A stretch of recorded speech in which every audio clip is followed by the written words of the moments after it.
This video clip is brain injury. Here are a few things you need to know about how a brain injury can affect your sense of smell and taste.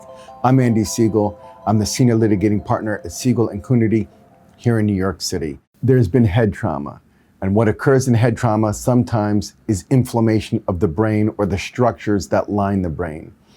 This can cause compression within what's known as the cranial vault.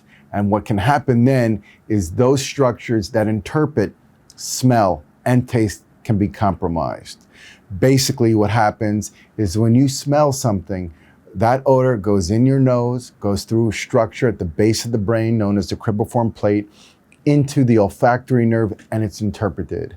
Over here to my left is a basal view of the brain. And basically what a basal view of the brain is if the brain was taken out of the skull and turned upside down, that would be the basal view of the brain. And what we see here in the basal view of the brain are structures known as the olfactory nerve. This is the nerve that can be injured when there's head trauma, most of the time to the frontal lobe. But the compression from injuries to other aspects of the brain can also cause pressure to the olfactory nerve. The compromise to this nerve is why, basically, some people lose the sense of smell and taste as a result of head trauma permanently, but there are times that it can come back.